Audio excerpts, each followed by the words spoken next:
Hi, hello, welcome back to my channel and welcome to part 2 of my experience working at Saks Fifth Avenue.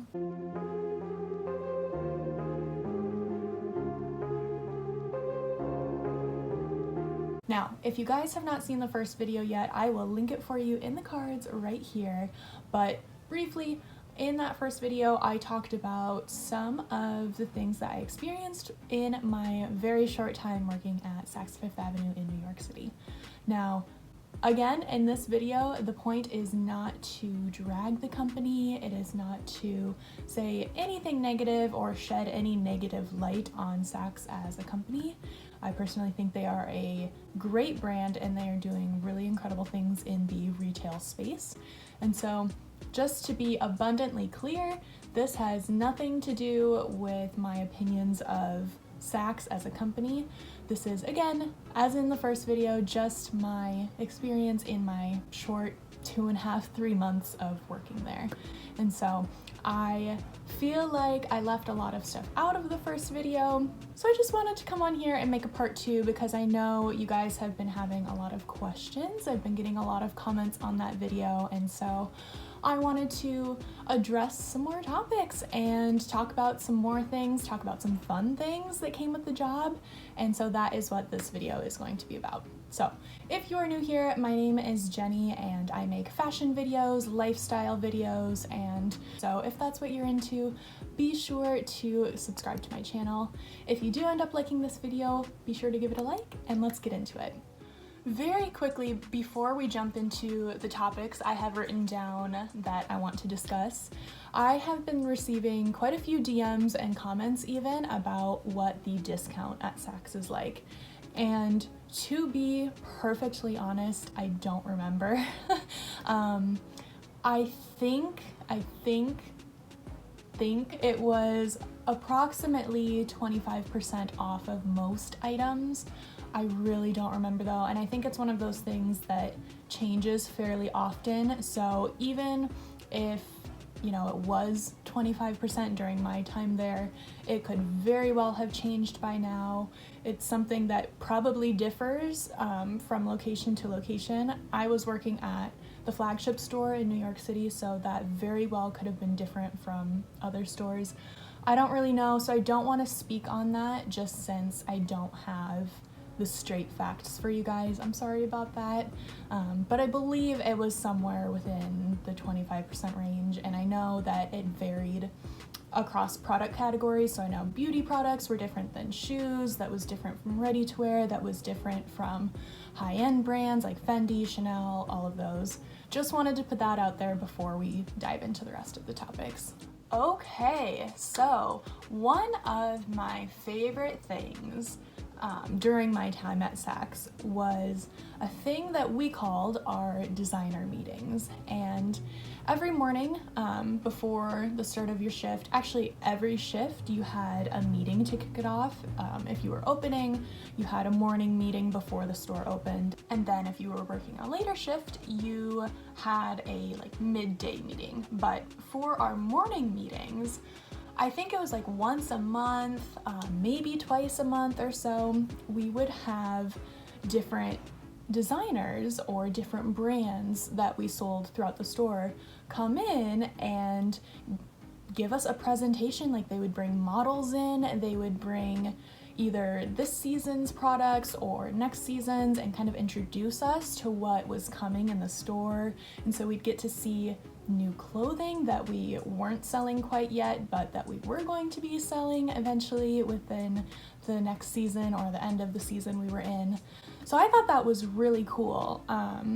I remember towards the end of my time there, we had one during Fashion Week that was for Giorgio Armani, and they literally had like a little runway set up. They had several different models, and it was really, really cool. And I think that it's so smart of Saks to do things like that because, one, we're hosting so many different brands within that store, right? Or within this company. And it's important as a sales associate or a style advisor, as we were called, that you are familiar with the products you are selling, because we'll get into this a little later, but you are essentially acting as your own business within the company, since, like I said in the first video, it was very heavily reliant on commission. So you are in charge of getting your sales. You are in charge of like knowing the product well enough to be able to sell it to your clients. And so this was a really great and smart thing for Saks to do, is to bring in these different designers, bring in these different brands, and introduce them to our staff. And one of my favorite memories of working there, they would always cater breakfast that morning too. So we'd have fruit, we'd have pastries, coffee, yogurt, like all sorts of good stuff. So that was a really fun experience during my time working there, and one of my favorite things was those morning designer meetings. Moving on, another really nice aspect of this job was that you could essentially structure your day however you wanted. Now, yes, you had a set schedule, you had set hours that you needed to be at work, but once you got there, there was no micromanagement, there was no hovering of managers, there's none of that kind of stuff that you sometimes do experience at other retail jobs. I know I've had that at multiple retail jobs, and it is one of my biggest pet peeves. I cannot stand micromanagement. It's ridiculous. And so that was something really nice about this job. You had the freedom to do as you please, if you will, because again, you were essentially acting as your own business. You were in charge of obtaining customers, or clients as they were referred to. You were in charge of making those sales. You were in charge of your salary, essentially. And again, going back to the first video, yes, you were paid minimum wage and then whatever commission you made on top of that. And so if you wanted to make anything more than minimum wage, you needed to be out there hustling and making your sales. And so the management team really took a step back, let you do as you please. And that was great because you could essentially set your own schedule within your scheduled hours, if that makes sense. But I really liked that. So just the freedom that came with the job. You could go explore the different floors if you wanted, get familiar with the shoe department or the beauty department, whatever you thought was going to help you and your sales and your clients. You were free to do that. If you needed to try on clothing to, get familiar with the product, you could do that. It was at your discretion, whatever was going to help you best. Now, in that same vein, something that was really important to the job and your job description was building a client book. And I remember specifically, this was something that you needed to really focus on within your first 90 days. You had to get an X number of clients in your client book, just meaning that you have their contact information, you have their names, whatnot, so that you could reach out to them in the future for promotions and try and get them back into the store essentially. But clienteling was a huge proponent of this job, and you were given business cards when you were hired. After you went through training, you got your business cards, and it was really cool at first, but one thing that I personally didn't like was your personal cell phone number was on these business cards so that clients could get in contact with you. And this to me, I didn't really think about it at first when I was hired because, oh, this is so cool. My name is on a business card for Saks Fifth Avenue. I've made it. No one can tell me anything. But after my first difficult client, I had a different outlook on this. So quick little story time. I sold a lady a $90 shirt, and in the grand scheme of Saks prices, $90 was probably one of the cheapest things we had in the store, if we're being honest. We all know what Saks Fifth Avenue is like in terms of prices. It's not a cheap store. It's a very expensive, very high-end luxury retailer. And so I sold this lady a shirt, and for whatever reason, she was leaving town and wanted me to send the shirt to the hotel she was going to. I don't know. And so I did, and that was something we could do. We could sell an item in the store and then ship it off somewhere else if the client didn't want to take it home with them at the moment. That was a very regular thing. With the profile of the clients we were handling, it was very often and very common that they were traveling a lot, or they had multiple residences. I don't know, whatever the case was, doesn't matter.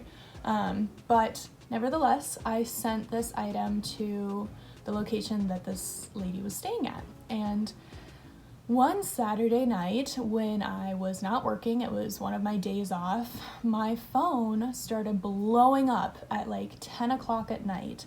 And it was this lady, and I was getting call after text of her like furious because her item hadn't been delivered to the hotel in time, and she was freaking out about it, blah, blah, blah, blah, blah, for a $90 shirt. And this really turned me off to that aspect of the job.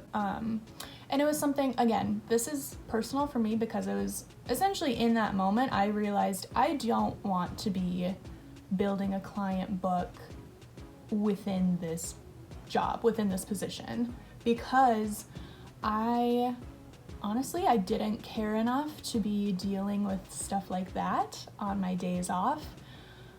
And yeah, so it's something to think about.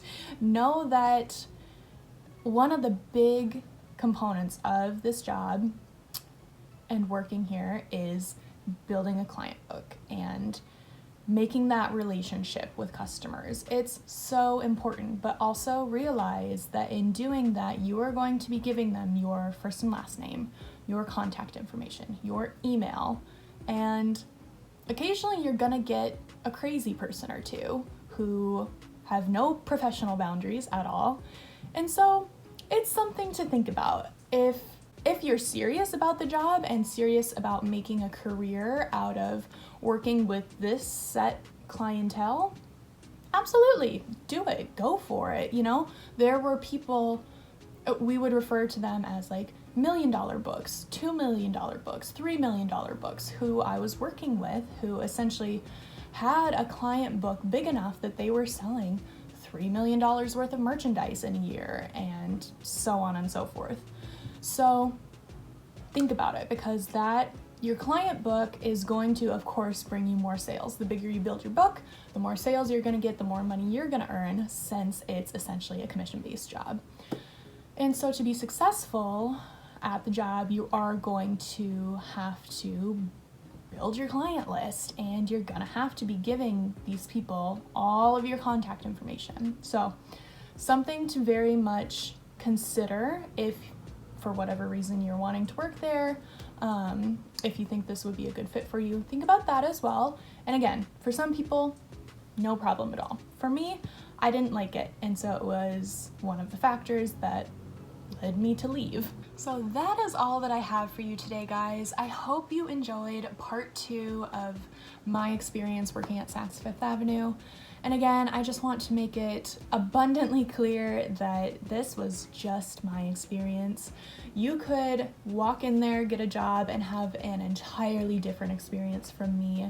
It was fun, all in all. I look back and it's funny to think of some of the stories I have from this time, and it really was a cool experience. It was my first job in New York, and it's something special, and I really do have a lot of respect for Saks, and I think they are a great company. They're doing incredible. I know they just acquired Barney's, so they now have Barney's at Saks, which is awesome.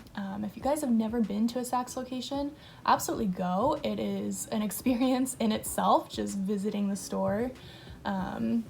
But Anyway, that is all I have for today. So if you guys did enjoy this video, please give it a like. That would help me so much. If you haven't yet seen part 1, I will again leave it in the description box below for you. So definitely go watch that one. But I hope you guys are staying safe and healthy at the beginning of this new year. And I will be back for more videos soon. I'm trying to stick to Sunday uploads. So I'll see you soon. Subscribe if you haven't. Bye.